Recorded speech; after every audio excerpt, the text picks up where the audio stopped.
So I recently started watching the series Better Call Saul with Aram, and I have to say, wow, this show is 10 out of 10.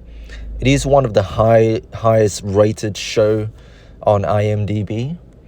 So that tells you something. And I think it was created around 2015, pretty recently. And I love it. The characters, the plots, the cliffhangers, the moral dilemmas, stuff that make you think as a viewer. And that is something that is really important to me as a viewer watching a piece of work such as this. I want to think about the stuff that I consume. So I would highly recommend it. Now, there's this one quote said by the character, I think his name is Mike. There's this one quote said by Mike during an episode that has stuck with me ever since.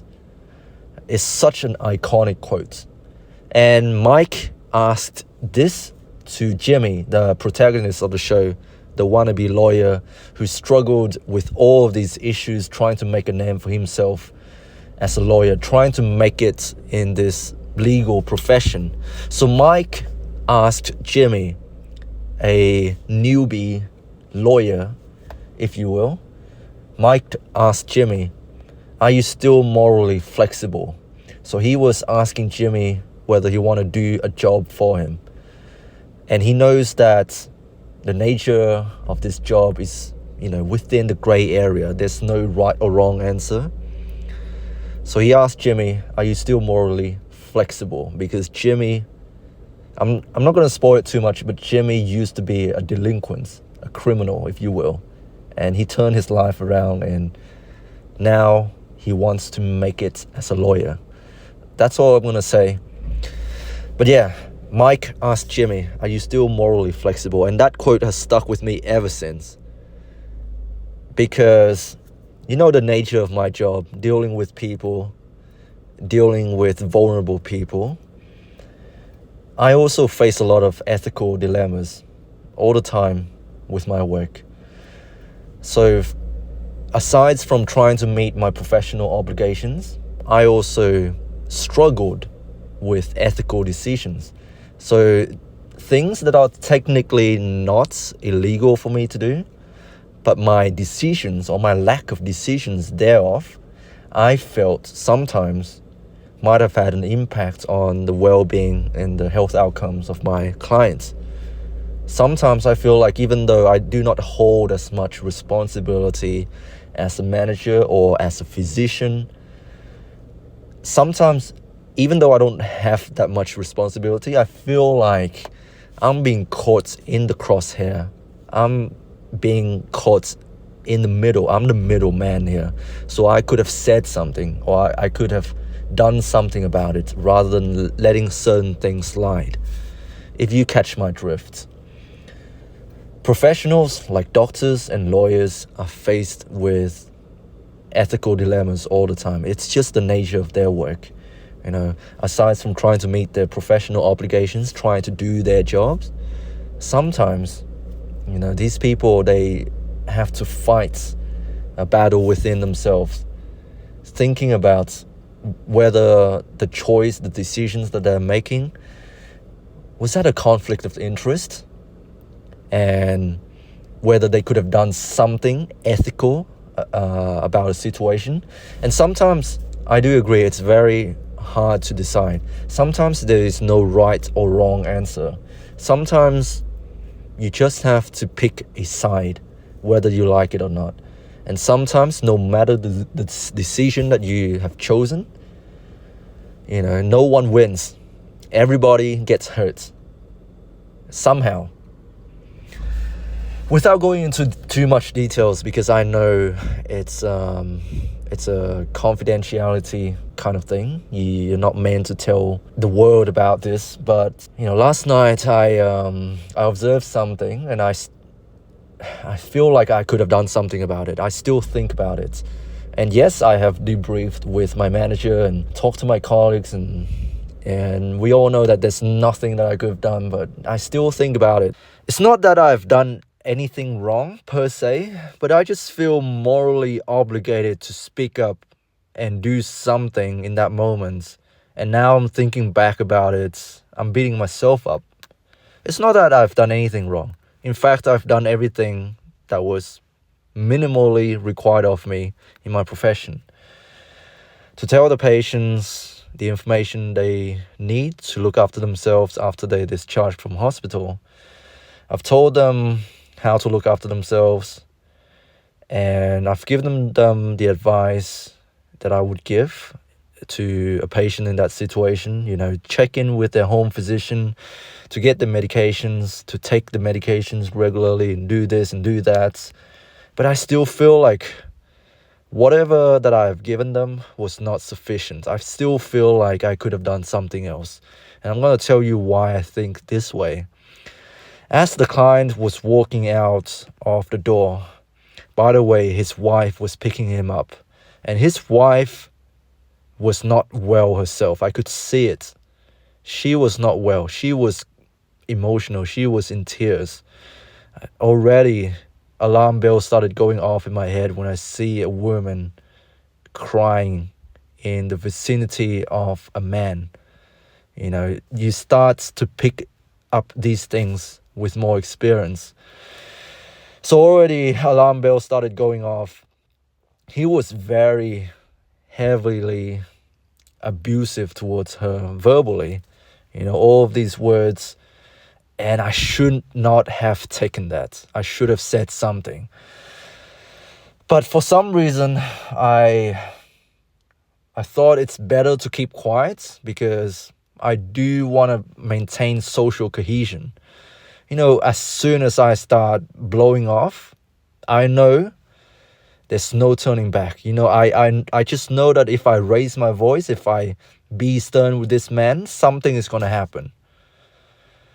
So I do value the peace of the community and social cohesion, so I didn't raise my voice. However, the more sensitive thing that I could have done was to pull the wife aside and ask her, hey, are you okay? Do you feel safe taking the patient home? Or at least I could have raised, concerns with other colleagues or even my senior, the nurse in charge, whatever. But I didn't do that. I let that slide for some reason. And that's where the morally flexible part comes in. How come I am so vigilant to certain things and some other things I just let things slide? And I get it. This is probably beyond my scope. This is probably a domestic situation. It's a domestic affair, something to be worked out between husband and wife. But there's so many alarm bells that I've picked up. The crying wife.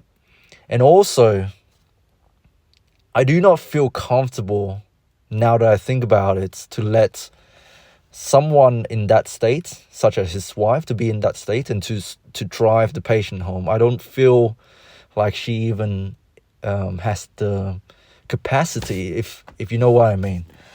And I should have said something about it.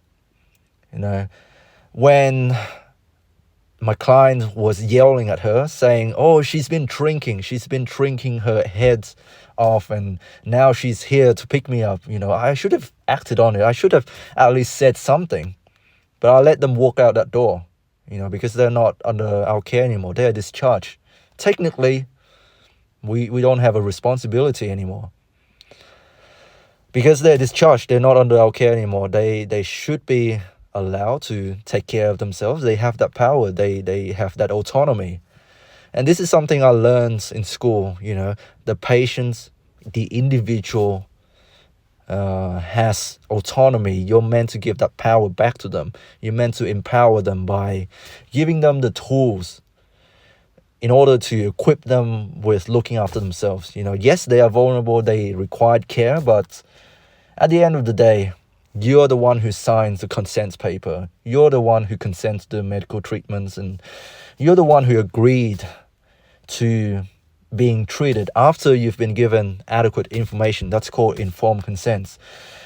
At the end of the day, the individual is the one who has control over their health, believe it or not. Even though we clinicians, we are the ones operating on them, we are the ones doing stuff to them, at the end of the day, they still have a choice.